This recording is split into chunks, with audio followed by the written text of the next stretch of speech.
البدع والأهواء، أهل البدع العقائدية وأهل البدع السياسية. نقول بيننا وبينكم السلف، بيننا وبينكم الكتب، كان فيقول البدع بيننا وبينكم.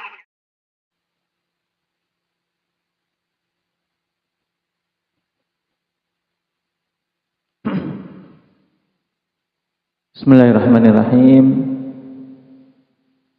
Innal hamdalillah nahmaduhu wa nasta'inuhu wa nastaghfiruh wa na'udzu billahi min shururi anfusina wa sayyiati a'malina.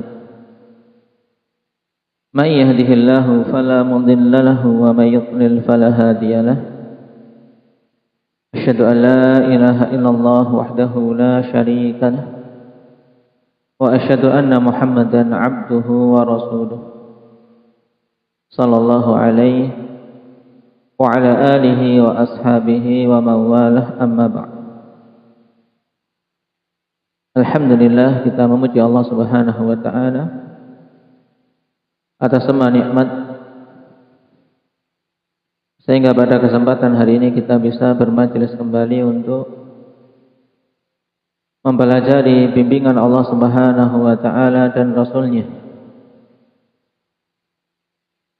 Karena dengannya seseorang akan bisa selamat baik dunia maupun akhiratnya. Allah Subhanahu wa taala telah perintahkan kepada kita semua dalam firman-Nya, ittabi'u ma unzila ilaikum mir rabbikum.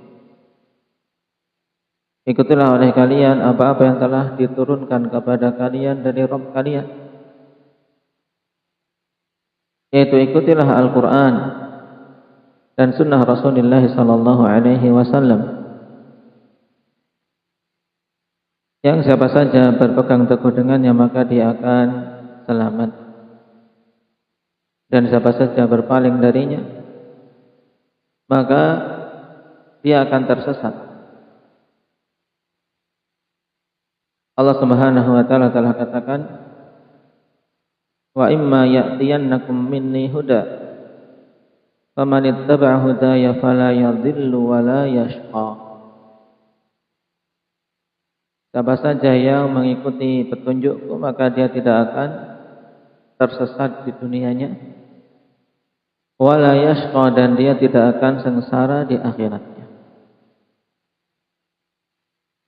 Tapi sebaliknya, waman a'rada an dzikri fa inna lahu ma'isyatan dhanka wa nahsyuruhu yaumal qiyamati a'ma. Siapa saja yang berpaling dari peringatanku, berpaling dari bimbingan Al-Quran, berpaling dari bimbingan Nabi sallallahu alaihi wasallam, maka apa ancamannya? Fa inna lahu ma'isyatan dhanka, maka baginya penghidupan yang sempit. Para ulama menafsirkan ma'isyatan dhanka, penghidupan yang sempit, mencakup penghidupan yang sempit di dunianya, penghidupan yang sempit di alam kuburnya, dan di akhirat lebih sempit lagi. Kenapa? Karena Allah Subhanahu wa taala bangkitkan dia dalam keadaan buta. Wa nahsyuruhu yaumal qiyamati a'ma, dan kami bangkitkan dia pada hari kiamat dalam keadaan buta, wal a'yadu billah. Maka dari ayat yang mulia ini kita ketahui bahwasanya lapangnya hidup itu ketika seorang mengikuti petunjuk, mengikuti Al-Quran dan mengikuti sunnah Nabi sallallahu alaihi wasallam. Dia akan mendapatkan kelapangan hidup. Dan sebaliknya, kesempitan hidup tatkala seorang berpaling dari harta benda dan kekayaan bukan tolak ukur seseorang akan mendapatkan kelapangan. Bahkan betapa banyak orang yang dia melimpah ruah kehidupan dunianya, tapi dia senantiasa merasa sempit hatinya. Sempit dengan berbagai macam permasalahan, sempit dengan kesibukan terhadap perkara dunianya, Sehingga untuk sekedar beribadah menunaikan salat dia merasa kesempitan. Maka banyak-banyak bersyukur pada Allah Subhanahu wa taala. Tatkala Allah Subhanahu wa taala berikan hidayah dan taufik untuk seorang bisa berjalan mengikuti bimbingan Allah Subhanahu wa taala dan sunnah Rasulnya. Dan banyak-banyak bersyukur ketika kita mendapatkan kesempatan untuk bisa mempelajari. Karena untuk bisa tahu bimbingan Allah dan bimbingan Rasulnya ya dengan mempelajari. Mempelajari Al-Quran dan mempelajari sunnah-sunnah Nabi Sallallahu Alaihi Wasallam. Nah, barakallahu fikum, pada pertemuan terakhir kita masuk pada fasal berkaitan dengan keutamaan kesabaran ketika diuji dengan meninggalnya anak dan keutamaan untuk seorang ihtisab, yaitu mengharapkan pahala dari sisi Allah Subhanahu wa taala ketika mendapatkan musibah apapun itu. Karena yang namanya musibah, namanya ujian di dunia itu pasti. Seorang mengaku mukmin, seorang menyatakan dirinya sebagai mukminah, itu mesti akan diuji oleh Allah Subhanahu wa taala. Hasiban nasu ayyutraku ayyaqulu amanna wa hum la yuftanun. Apakah manusia menyangka ketika mereka mengatakan kami beriman kemudian mereka tidak akan diuji? Tentunya ini adalah sangkaan yang salah. Karena mesti Allah Subhanahu wa taala akan menguji sebagaimana menguji umat-umat terdahulu. Dan di antara bentuk ujian yang ada adalah dengan ditimpakannya musibah, yang kecil ataupun yang besar. Bahkan mulai dari skala yang terkecil dianggap paling ringan, seperti seorang tertusuk duri. Seorang tertusuk duri, atau ketika makan ikan ada duri yang tertelan terasa. Dan itu musibah.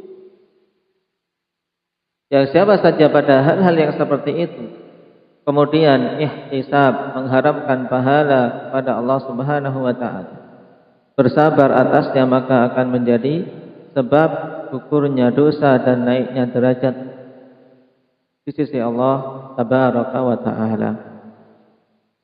Apalagi untuk musibah-musibah yang besar seperti meninggalnya orang-orang yang dicintai. Nah, itulah yang akan kita bahas pada bab ini. Masih tersisa beberapa hadis, kita sempurnakan.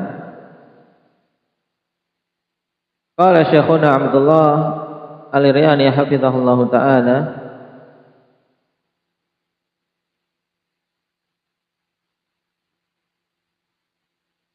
wa an Abi Hurairah radhiyallahu anhu anna Rasulullah sallallahu alaihi wasallam qala yaqulu Allah ta'ala ma li 'abdil mu'mini 'indi jazaa'un idza qabattu safiyahu min ahli dunya thumma ihtasabahu illal jannah. Rawahul Bukhari. Dari Abi Hurairah radhiyallahu anhu bahwasanya Rasulullah sallallahu alaihi wasallam bersabda, Allah Subhanahu wa taala berfirman,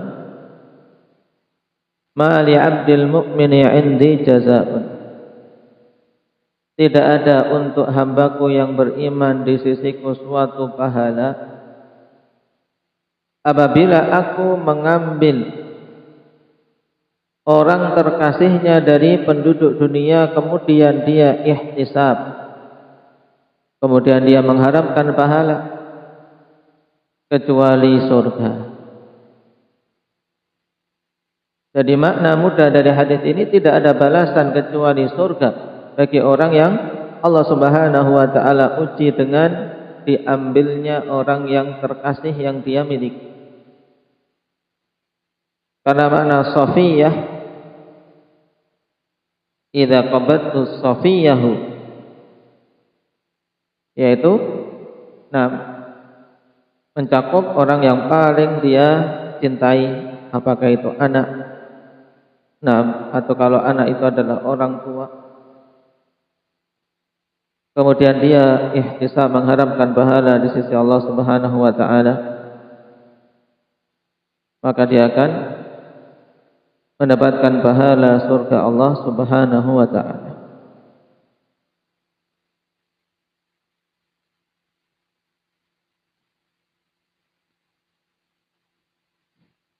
Dan dikatakan oleh Al-Hafidz Ibnu Hajar rahimahullahu taala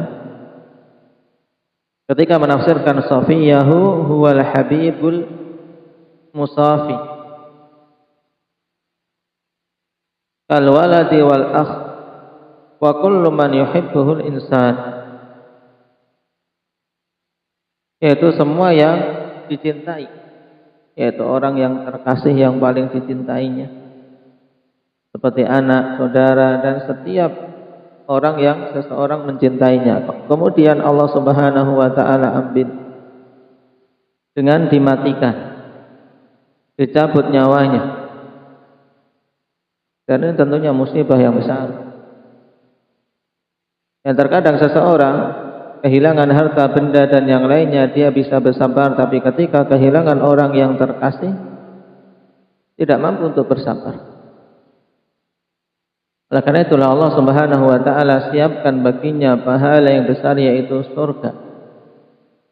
Ketika seorang hamba diuji yang seperti ini, kemudian dia ihtisab. Ihtisab yaitu mengharapkan pahala pada musibah yang dia rasakan.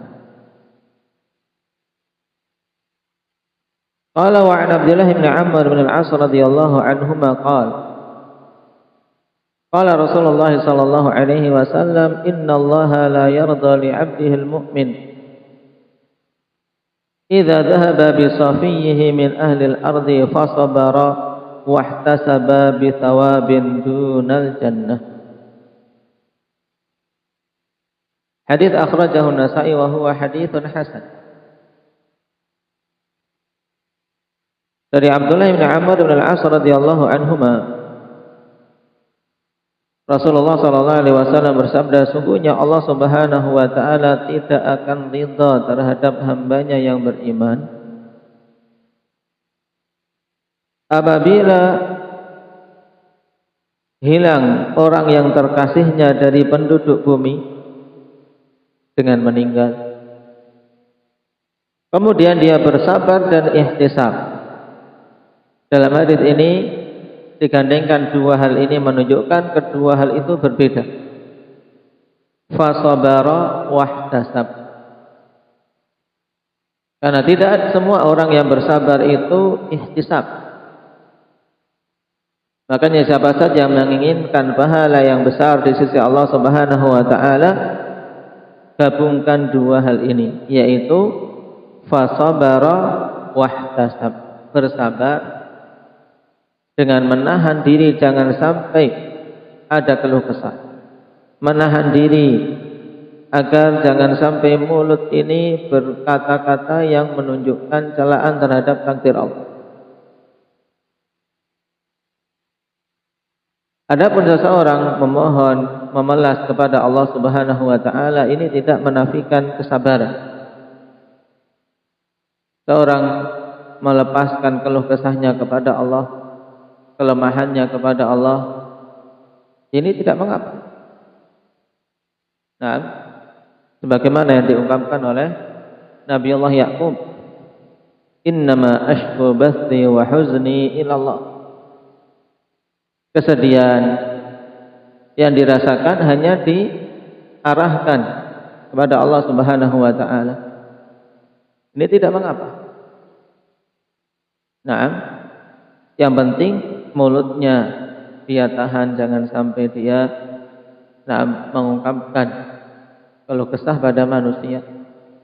Kemudian ratapan-ratapan yang menunjukkan ketidaksabaran dia dan ketidakterimaan dia terhadap takdir yang ditetapkan. Dan sabar dalam musibah hukumnya wajib. Hukumnya wajib. Kemudian tingkatan berikutnya wahtasaba. Dan dia ihtisab, berharap pahala kepada Allah Subhanahu wa taala dalam musibah yang dihadapi. Nah, Allah Subhanahu wa taala tidak akan ridha untuk hamba mukmin yang seperti ini keadaannya untuk diberi suatu pahala di bawah surga. Yaitu pahala yang diberikan jika itu lebih rendah dari surga, Allah Subhanahu wa taala tidak akan ridha. Menunjukkan bahwasanya kondisi orang seperti ini Allah Subhanahu wa taala betul-betul akan balas dia, akan ganjar dia dengan surganya yang penuh dengan kenikmatan. Ini tentunya keutamaan yang besar bagi seorang yang sabar dan ihtisab ketika menghadapi musibah.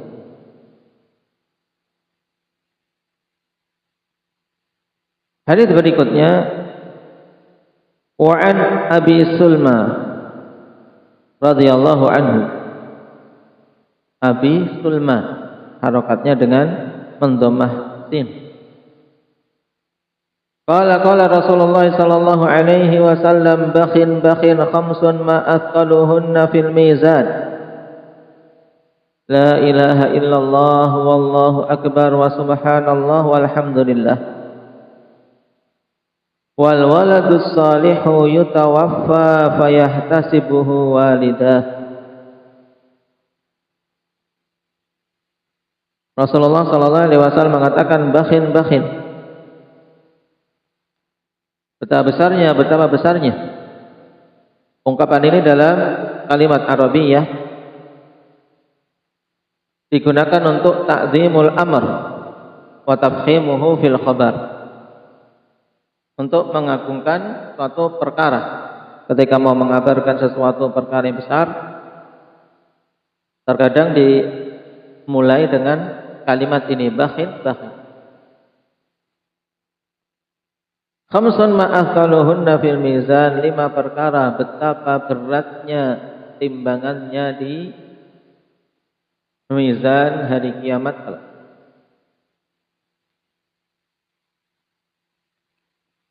Pada hadits ini Nabi sallallahu alaihi wasallam mengkabarkan kepada kita tentang 5 hal yang di hari kiamat ketika ditimbang di mizan itu sangat berat timbangan. Dan ini keyakinan ahli sunnati wal jamaah bahwasanya kelak di hari kiamat akan dipancangkan yang namanya mizan, yaitu timbangan. Timbangan untuk menimbang amalan-amalan para hamba.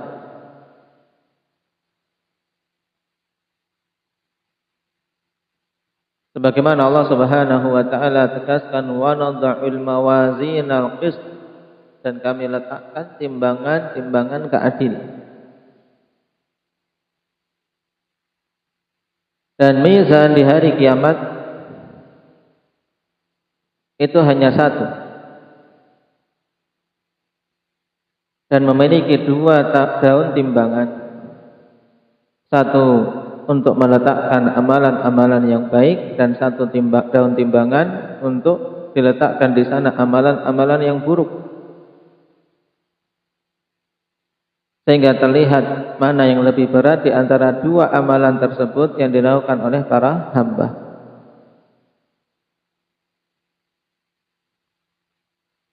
Dan Allah Subhanahu wa taala katakan,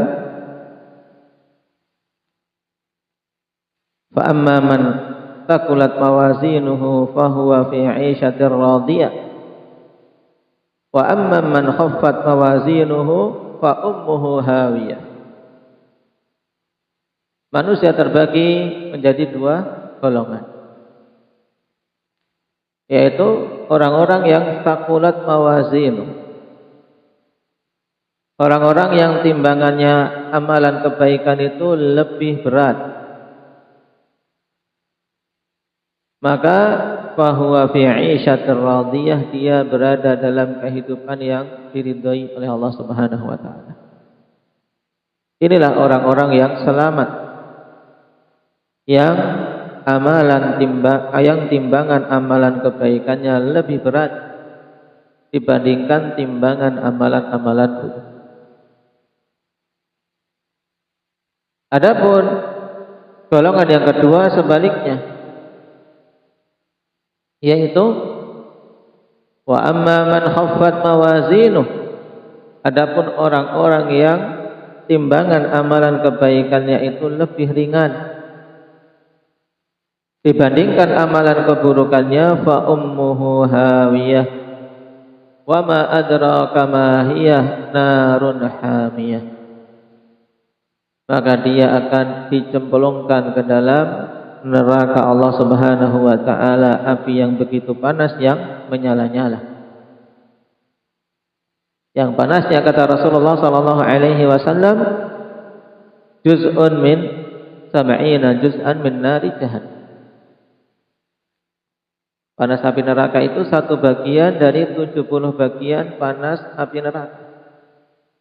Berarti kalau mau diperbandingkan panasnya api neraka dibandingkan panasnya dunia, itu 69 kali lipat lagi dari panas yang ada di dunia ini, yang paling panasnya, yang sudah sampai bisa melelehkan besi, tembaga, emas dan logam-logam yang lain. Dalam keadaan demikian, siksa api neraka masih 69 kali lipat lagi. Kita bisa membayangkan bagaimana panas api tersebut. Kalau api dunia saja sudah terasa begitu panas, logam-logam sudah meleleh, mencair, lalu bagaimana dengan panasnya api neraka? Nas'alullah al-afiyata wassalam. Kemudian yang masuk ke situ adalah tubuh-tubuh manusia, daging, tulang, bagaimana tidak hancur. Oleh karena itulah, hendaknya setiap kita berupaya untuk memperberat timbangan amalan kebaikannya. Perberat amalan timbangan kebaikan, perberat dan berbanyak amalan-amalan saleh yang dijadikan bekal. Dan di antara perkara yang berat timbangannya kelak di hari kiamat adalah 5 hal yang akan disebutkan oleh Nabi sallallahu alaihi wasallam dalam hadis ini. Yang pertama, la ilaha illallah. Yang kedua, Allahu akbar. Yang ketiga, subhanallah. Dan yang keempat, alhamdulillah. 4 zikir ini datang banyak hadis menunjukkan tentang keutamaannya, karena memang itu adalah 4 kalimat yang paling Allah Subhanahu wa taala cintai. Ahabbul kalami ilallah arba'ah. La yadurruka bi ayyiha bada'ta atau bi ayyihinna bada'ta.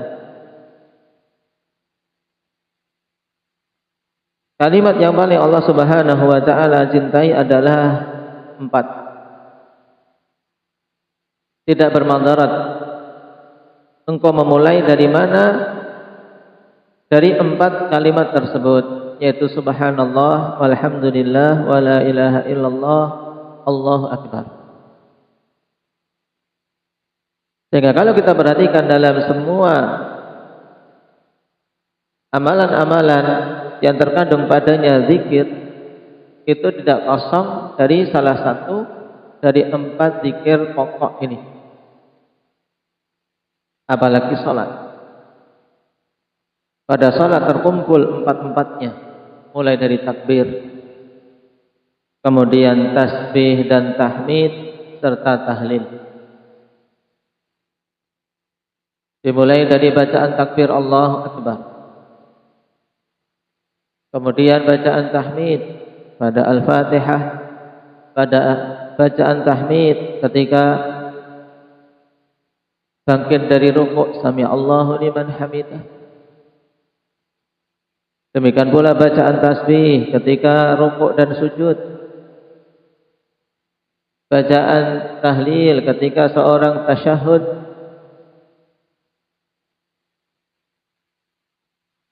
Ini dalam salat. Juga zikir-zikir setelah salat. Tidak keluar dari 4 kalimat yang sangat Allah Subhanahu wa taala cintai. Maka berbagus dalam mengucapkannya dengan mengucapkannya secara sempurna dan memahami maknanya. Dan itu hendaknya yang kita upayakan dari hari ke hari, karena harus ada perbedaan antara yang belajar dengan yang tidak belajar.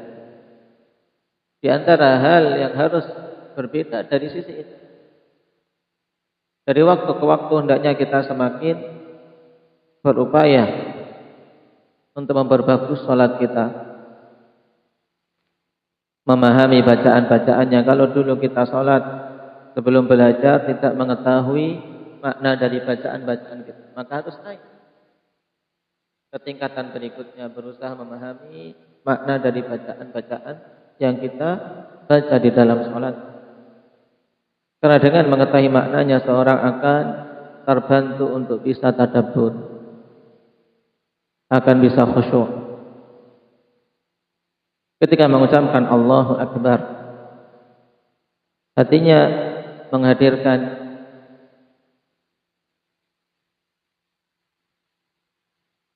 pengagungan kepada Allah Subhanahu wa taala.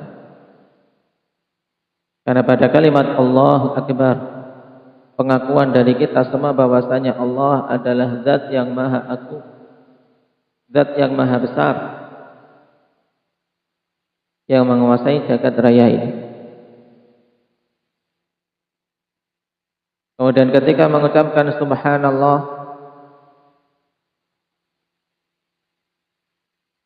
hendaknya memahami kalimat ini yang terkandung di dalamnya pensucian Allah Subhanahu wa taala dari semua sifat-sifat kekurangan.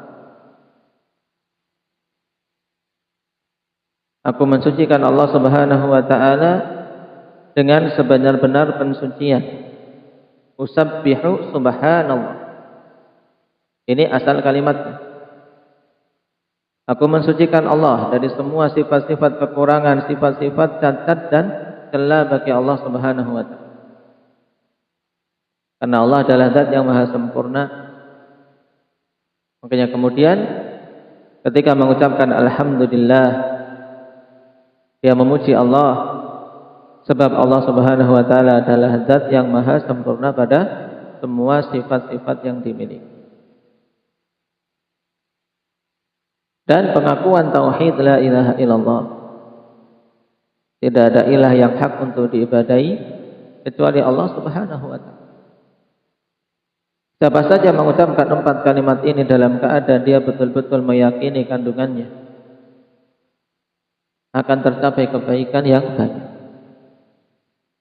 Dan zikir yang membedakan kualitas antara satu orang dengan orang yang lain dari sisi hadirnya hati. Maka itu yang kita berupaya dari waktu ke waktu untuk diperbagus, menghadirkan hati kita ketika berzikir.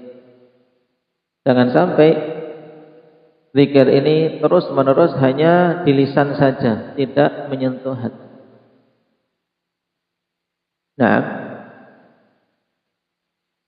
Nah ini yang butuh terus-menerus belajar, terus-menerus melatih diri, agar zikirnya itu betul-betul masuk kategori zikir yang berkualitas. Di antaranya adalah dengan mengilmui keutamaan dari lafaz-lafaz tersebut dan maknanya. Nah ini 4 kalimat yang paling Allah Subhanahu wa taala cintai dan juga masuk dalam amalan yang paling berat timbangannya di mizan di hari kiamat. La ilaha illallah wallahu akbar wa subhanallah walhamdulillah. Maka perbanyak, karena ini zikir-zikir mutlak. Zikir mutlak maksudnya adalah apa? Tidak ada kaitannya dengan apapun. Kita boleh saja berzikir sambil seseorang memasak. Nah, membaca lafaz-lafaz tersebut, subhanallah walhamdulillah la ilaha illallah wallahu akbar, sambil dalam perjalanan membaca zikir tersebut. Atau seseorang yang terkadang di malam hari merasakan kesulitan untuk tidur, setelah membaca doa-doa sebelum tidur kok juga belum kantuk, maka sibukkan diri dengan bacaan-bacaan zikrullah. Di antaranya zikir-zikir ini, zikir-zikir yang sifatnya mutlak, tidak ada kaitannya dengan perkara tertentu.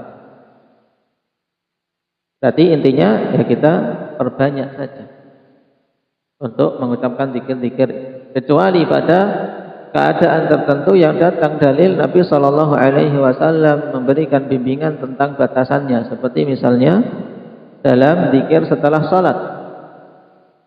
Maka kita ketika mengucapkan zikir-zikir ini ya kita hitung. Tasbih 33 kali, tahmid 33 kali, takbir 33 kali, kita hitung. Karena ini zikir yang muqayyad, zikir yang apa? Dibatasi dengan kondisi tertentu, yaitu zikir setelah salat. Adapun pada zikir yang mutlak yang tidak kita kaitkan dengan apapun, maka sifatnya mutlak, bebas. Bahkan seorang wanita ketika dalam kondisi haid juga apa? Juga jangan sampai lalai dari berzikir. Bukan berarti seorang ketika haid tidak boleh berzikir sama sekali lisannya, bahkan hendaknya dia mengisi hari-harinya ketika dia tidak sholat, tidak puasa,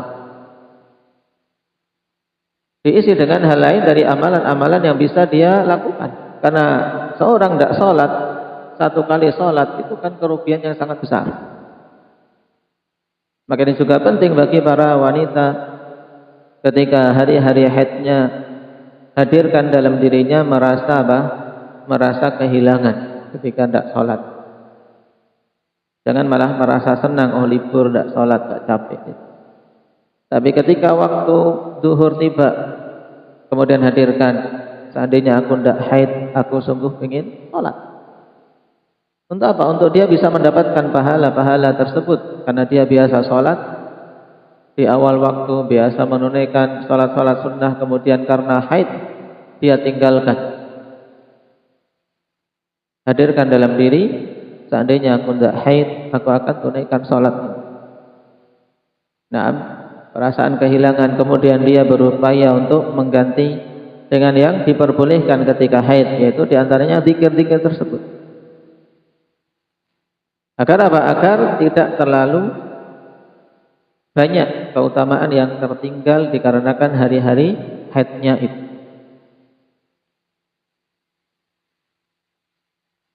Karena termasuk diantara sebab melemahnya iman adalah apa? Berkurangnya amalan soleh. Nah, ketika seorang berkurang amalan ketaatannya, maka di situ juga berkurang keimanan. Dan ketika bertambah amalan ketaatannya, maka bertambahlah keimanan. Jadi perbanyak zikir-zikir ini di hari-hari kita yang kita lalui. Walaupun bagi para wanita ketika dia haid tetap berupaya untuk mengambil bagian dari zikir-zikir yang disyariatkan. Kemudian perkara yang kelima yang disebutkan oleh Nabi Shallallahu Alaihi Wasallam yang sangat berat timbangannya di hari kiamat kelak, yaitu wal waladus salihu yutawaffa fayahtasibuhu walidah. Dan seorang anak yang saleh yang diwafatkan kemudian kedua orang tuanya ihtisab. Perhatikan di sini yang diwafatkan siapa? Al-waladus saleh, seorang anak yang saleh. Anak yang telah diupayakan dididik semenjak kecilnya, dia didik orang tuanya, persiapkan agar betul-betul dia menjadi anak saleh. Dan dia telah melihat bagaimana bagusnya anak ini, kesolehan anak ini, salat anak ini, nah sikapnya kepada orang tua bagus. kemudian Allah Subhanahu wa taala wafatkan lebih dahulu dari orang tuanya. Seorang bisa membayangkan betapa besar musibah ini. Nah, ya mungkin beda ketika yang diwafatkannya adalah anak yang nakal. Mungkin dalam hati orang tua, sudahlah, alhamdulillah dia Allah Subhanahu wa taala wafatkan daripada semakin menambah dosanya, daripada semakin buruk. Nah, dengan diwafatkan akan apa? Akan berkurang dosa-dosanya. Tapi ini anak soleh. Anak soleh Allah Subhanahu wa taala wafatkan. Tentunya orang tua akan merasa itu sebagai musibah yang sangat besar. Tapi orang ini ihtisab. Fayahtasibuhu walidah, kedua orang tuanya ihtisab atas meninggal anak yang soleh tersebut. Dan ini adalah perkara yang sangat berat timbangannya di akhirat kelak, yaitu kesabaran dari orang tua ketika ditinggal anak soleh yang wafat terlebih dahulu. Makanya Nabi SAW di awal hadis beliau mengungkapkan dengan bakhin, menunjukkan perkara yang akan disampaikan perkara besar. Maka dari hadis yang mulia ini yang dikeluarkan oleh Imam Ahmad dan Ibnu Abi Asim dalam As-Sunnah serta dimasukkan oleh Syekh Muqbil dalam As-Sahihul Musnad, demikian pula Syekh Albani dalam As-Sahihah, kita bisa mengambil faidah penting, yaitu tentang hal-hal yang bisa memperberat timbangan amalan kebaikan kelak di hari kiamat, yaitu zikir yang 4 diperbanyak, subhanallah walhamdulillah wa la ilaha illallah Allahu akbar.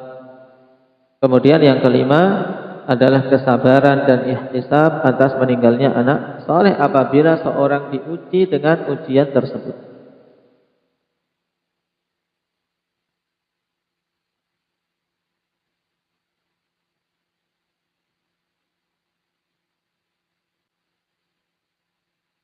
Kemudian hadis yang terakhir pada fasal ini,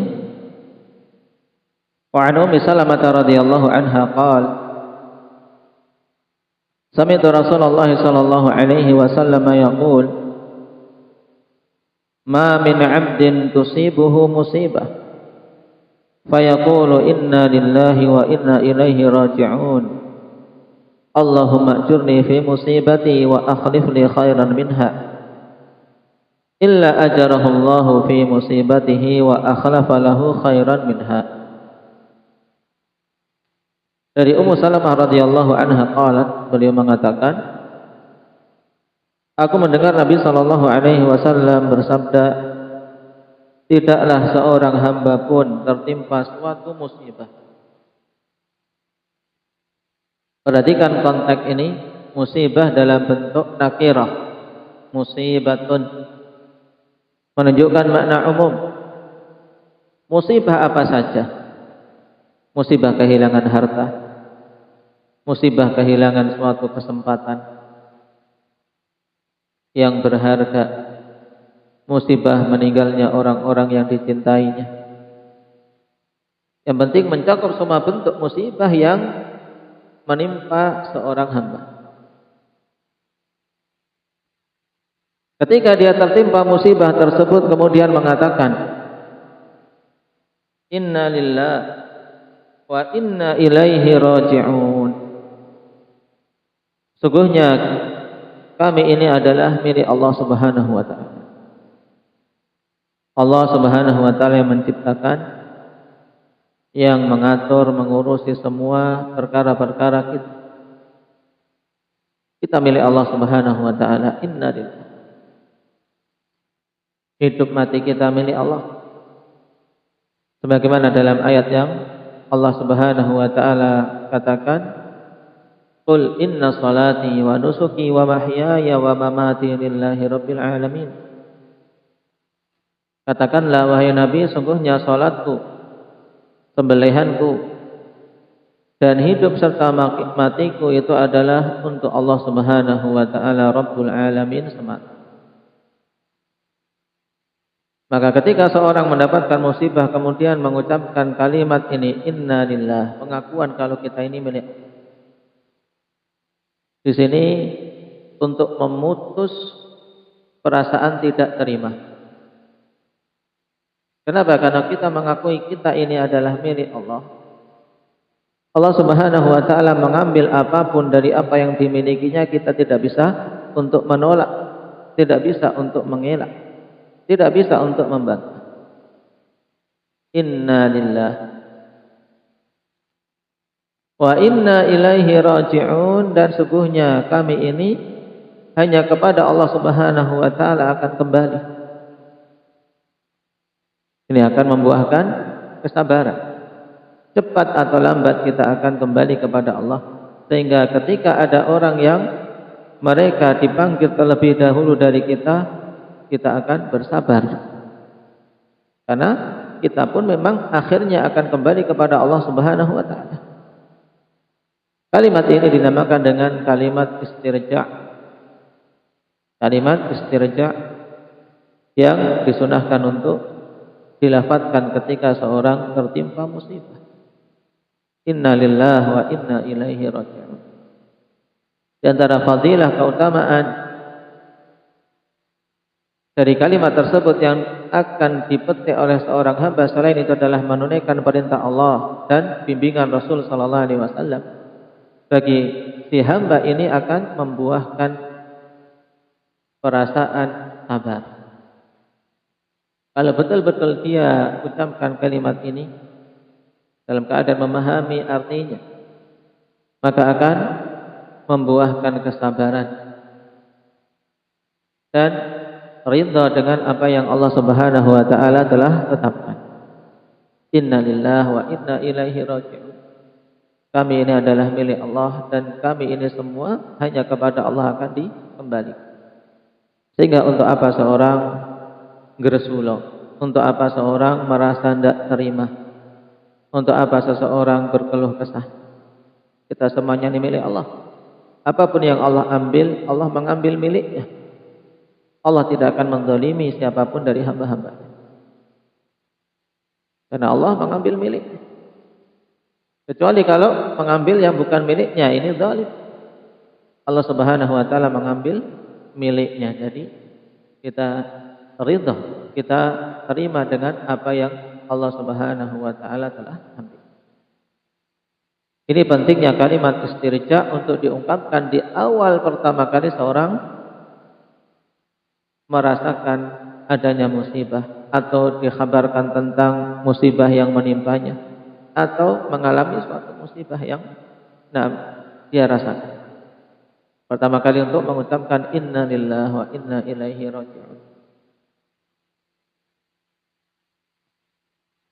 Dan telah kita lewati di pembahasan yang lalu bahwasannya kesabaran adalah di awal pertama kali pukulan menimpa. Yaitu awal pertama kali benturan musibah itu mengenai diri seseorang, kemudian dia mampu mengucapkan kalimat ini, maka biidznillah dia akan apa? Akan bisa bersabar. Inna lillahi wa inna ilaihi raji'un. Kemudian Nabi membimbingkan untuk membaca doa Allahumma ajurni fi musibati. Ya Allah, berikanlah pahala kepadaku pada musibahku ini. Memohon pahala, disinilah ihtisab. Jadi dengan inna lillahi wa inna ilaihi raji'un, seorang akan bisa sabar dan ridha. Kemudian Nabi membimbingkan untuk seorang ihtisab dengan berdoa Allahumma ajurni fi musibati. Ya Allah, berikanlah pahala kepadaku pada musibahku ini, wa akhlif li khairan minha, dan berilah pengganti untukku yang lebih bagus darinya. Doa yang ringkas, 3 kalimat. Kalimat pertama kalimat istirja, inna lillahi wa inna ilaihi raji'un. Kalimat yang kedua kalimat yang menunjukkan ihtisab, Allahumma ajurni fi musibati. Ya Allah, berikanlah pahala pada musibahku ini. Kemudian kalimat ketiga permohonan kepada Allah Subhanahu wa taala agar Allah memberikan pengganti. Ini menunjukkan kuatnya husnudzon seorang hamba. Wa akhlif li khairan minha. Nah, memohon pahala juga memohon pengganti. Karena Allah Maha mampu. Nah, Allah mengambil apa yang menjadi miliknya, tapi bukan untuk mencelakakan hamba. Tapi Allah ingin menguji hambanya. Maka ketika hamba ini bersabar dan hamba ini memohon kepada Allah Subhanahu wa taala, Allah akan beri. Nah, memohon pahala, memohon pengganti yang lebih bagus. Nah, orang yang ketika tertimpa musibah mengatakan itu, apa kata Nabi sallallahu alaihi wasallam? Illa ajarahullahu fi musibatihi wa akhlafa lahu khairan minha. Kecuali Allah Subhanahu wa taala akan berikan pahala pada musibahnya tersebut dan Allah akan berikan pengganti untuknya dengan yang lebih bagus daripada apa yang telah Allah Subhanahu wa taala ambil. Ini fadilah dari seorang bersabar dan ihtisab serta mengikuti sunnah Nabi sallallahu alaihi wasallam ketika tertimpa musibah. Allah akan berikan pahala dan Allah akan berikan pengganti. Kemudian Ummu Salamah menuturkan kejadian nyata yang beliau alami. Beliau mengatakan, falamma tuwfiya Abu Salamah radhiyallahu anhu qultu kama amarani Rasulullah sallallahu alaihi wasallam. Maka tatkala Abu Salamah wafat, aku pun mengucapkan sebagaimana Rasulullah sallallahu alaihi wasallam perintahkan aku untuk ucapkan. Karena saat itu Ummu Salamah masih bersuami dengan Abu Salamah. Dan dalam hadits yang lain menuturkan bahwasanya Ummu Salamah betul-betul memandang suaminya ini adalah sudah orang yang terbaik, yang memang yang Allah Subhanahu wa taala berikan kepada dirinya. Sampai-sampai ketika Nabi sallallahu alaihi wasallam memerintahkan untuk mengucapkan doa ini, tergambar dalam diri beliau siapa yang lebih bagus dari Abu Salamah. Karena apa? Seorang istri seperti Ummu Salamah ini sudah memandang ya suamilah yang terbaik untuknya. Abu Salamah inilah yang sudah terbaik untuknya. Makanya ketika dalam doa tersebut wa akhlif li khairan minha, siapa yang lebih bagus dari Abu Salamah untuk menggantikan. Ini juga penting bagi seorang wanita untuk terpatri pada dirinya bahwasanya apa yang Allah berikan untuknya, pasangan yang Allah Subhanahu wa taala telah pilihkan untuknya, memang itulah yang terbaik baginya. Karena dengan demikian dia akan semakin besar kesyukurannya dan semakin berusaha untuk betul-betul bagus dalam menunaikan kewajibannya sebagai istri. Yang dengan itu dia akan meraih keutamaan yang banyak di sisi Allah Subhanahu wa taala. Nah, jangan sampai pandangan seorang istri, seorang wanita, nah, kepada suaminya pandangan perendahan. Nah, membanding-bandingkan dengan yang lainnya. Karena yang demikian akan menjadi celah terbesar bagi syaitan untuk seseorang apa? Seorang wanita tidak qana'.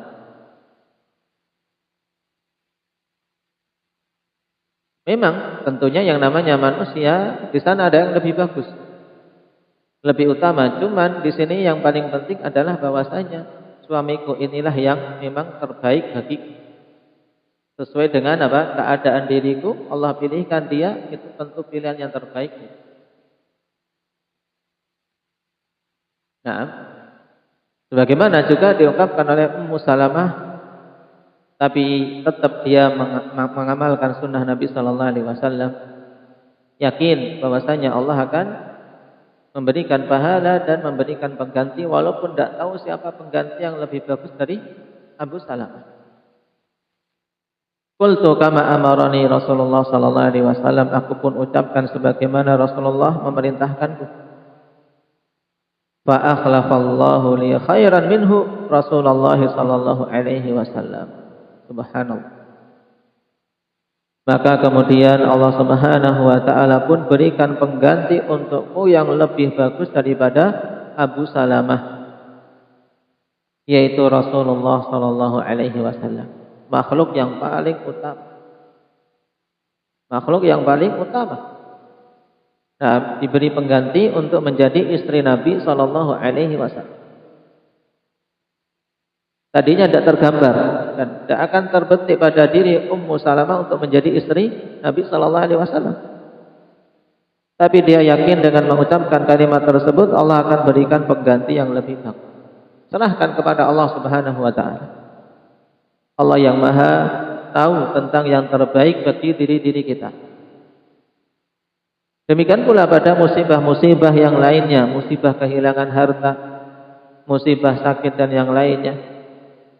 Nah, ucapkan bimbingan Nabi sallallahu alaihi wasallam ini, yakin Allah akan memberikan pengganti. Walaupun kita tidak tahu penggantinya itu berupa apa. Tidak mesti ketika seorang kehilangan 1 juta kemudian penggantinya lebih bagus berarti harus 2 juta, harus berlipat. Tidak mesti. Karena penggantinya terkadang berupa apa? Semakin bagusnya keimanan. Hilang hartanya tapi kemudian ternyata keluarganya semakin baik. Allah Subhanahu wa taala ganti dengan anak yang makin nurut. Yang tadinya mendapatkan banyak problematika dari sisi anak, dia ditimpa musibah kehilangan harta, kemudian Allah ganti ternyata anaknya menurut, anaknya baik. Ini pengganti yang lebih bagus yang tidak ternilai dengan harta. Kehilangan harta, kehilangan sesuatu yang dimiliki, kemudian Allah berikan ganti dengan semakin bagus hatinya, semakin bisa khusyuk, semakin mudah untuk beribadah. Ini juga pengganti. Maka penting bagi setiap kita untuk mengamalkan bimbingan Nabi sallallahu alaihi wasallam pada musibah apapun. Nah, pada musibah apapun jangan sampai seorang menganggap musibah itu kalau meninggalnya seseorang dari yang dekat dengan kita, yang kita cintai. Bukan itu saja, musibah banyak. Maka jangan sampai lalai ketika tertimpa musibah untuk berdoa dengan doa itu. Allahumma jurni fi musibati, ya Allah berikanlah pahala pada musibah yang menimpaku ini, wa akhlif li khairan minha, dan berikan pengganti untukku yang lebih bagus daripada musibah tersebut, yaitu daripada apa yang telah diambil dengan sebab musibah. Nah, lihat ini bagaimana Ummu Salamah mendapatkan pengganti yang luar biasa. Allah ganti dengan yang lebih bagus dari suaminya, yaitu Rasulullah sallallahu alaihi wasallam. Nah, maka jangan beri tempat untuk seseorang berkeluh kesah pada musibah-musibah yang ada. Jangan beri tempat bagi syaitan untuk menimbulkan was-was sehingga seorang mencela takdir Allah Subhanahu wa taala. Karena yang demikian hanya akan semakin menambah berat musibah yang menimpanya. Naam, barakallahu fikum.